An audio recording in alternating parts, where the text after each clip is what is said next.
This here is Kia, and her new roommate, Danny, is a little bit behind the camera. We just did an exercise, and he's a little bit more sensitive, so he's kind of not sure about me, so he's keeping a little bit of a distance. One of the things I wanted to go over is distance can equal respect in the dog world. And so a lot of us, when the dog's underfoot, we say, out! And we usually do it when we're flustered. So our voice and our body language and our energy says we're upset or angry. For dogs, the worst punishment is being excluded from the group. So if I'm doing something and the dog's being a nuisance, like, ow! And the dog slinks out of the room, they feel like they're being ostracized or punished. So this is a really easy problem to fix, just using it with a little bit of positive reinforcement to help the dog feel good about it. I have the high value treats here. I'm using the Tricky Trainer chicken livers. You aren't quick enough. So one of the things that I found is giving a dog directions is really important. If I want my dog to back up, I say the word retreat. If you want to teach your dog to do that, I use passive training, which I went over off camera. If you have a long hallway and you walk towards your dog and it starts backing up, as it backs up, just say the word retreat or reverse, whatever your word is. For the dogs right now, one of the rules is they're not being allowed on the couch. Well, if they jump on the couch, I say off, and they get off the couch, I'm going to pet them, or what I would do is toss a treat on the ground. As soon as they lick it off the ground, I would say the word off. Or pet them if I don't have a treat once they get off. So this way we're teaching them that getting off, because getting off the couch actually is a demotion. They lose some authority. So they don't necessarily want to do that, but we have two dogs, and there have been some problems between these two dogs with higher authority. She kind of lunges at him if he tries to get up on the couch. I think she's saying that's my status position. So we talked a lot off camera about ways to fix this, but just telling the dog, tossing a treat off, and then petting the dog and saying the word off. After we do that enough repetitions, the dog has a vocabulary for the word off. Now, for leaving the area, like we started out talking in this video, teaching your dog an out command is really simple. I'm gonna, when I get up, I'm gonna probably have you just stand up and stay right there and you can watch it, and I'm gonna move my water. But basically, let's say I want the dogs to leave the room. Well, if I say out, then they look at that as a punishment. So what I'll do is go like this. Out. So I rolled it a little bit further than I normally would do. I would want it just to be about 3 or 4 feet out of the room.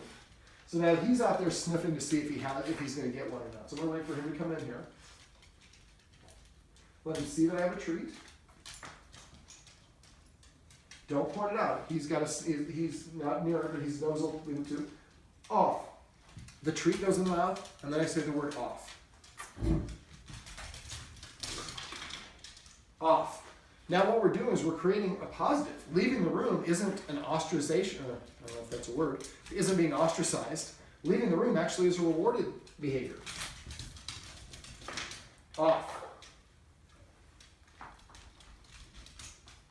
I'll give you another one, okay? Now, I'm failing a little bit because they're bouncing back, so make sure they're out of the room but not too far out of the room. Let's try one more. Danny. Danny's older. His eyes, I don't think, are very good. But his nose should lead him to it. That's why if you use really high-value training treats, something that has a strong aroma, he'll be able to find it. And then after they lick it up, you say the word out. So when I do this, I would do this with maybe about, probably with each dog separately, for about maybe five treats or so. Out, let him come back, out, let him come back. Do it in different rooms. Don't just do it in this living room, do it in the kitchen, especially anywhere where you're going to establish a boundary. Like, they're not going to be allowed in the kitchen when people are preparing food. That's one of the new rules. So we can force the dog out. We can use the third consequence of marching at the dog, but I really try to do as much positive reinforcement as possible. Now, the one thing you have to be worried about for this, like for the couch, if I say toss a treat down, they get down and get it and then jump back up on the couch right away. After a while, they're like, I'm just going back up here to reset it and get another treat. So that's the case of it when I say toss it on the treat and they get down. Then I'm going to sit in the middle of the couch. The dog tries to come up. I would flash my hand here to block them while they're midair. We don't want to hurt our dogs, but if they land into and they crash a couple times in a row, then we're like, shoot, she's really fast. She's not going to allow me up there anymore. And this is why we use, anytime we're taking away the furniture, we use a dog bed, and we toss a treat in and say, Aruba. Aruba. So we want to come up with different command words. So this is basically, careful your finger, this is basically a summary of how we want to create directional words. So having a dog leave the room, we say out. On the furniture, we say off. If we want to give them a dog bed, we say Aruba or whatever the word is that we want to associate. If you have a problem with your dog going out the back door, you do the same thing. Go to the door. One of the rules is they have to sit, but once they sit, I touch the nose of the treat and then toss it out right outside the door. When they lick it up, maybe we say outside or backyard. Those are bad examples. You want to use one-word commands, so you maybe say out, or what, come up with unique words so they're not repeated. But basically, giving your dog some directional commands makes it a lot easier to direct them when they're doing the wrong thing, or if you have company over and you can say out and they actually know what you mean, and they don't do it out of a fearful state. They gleefully leave the room because you've taught them that that's the behavior you want them to demonstrate. Sit.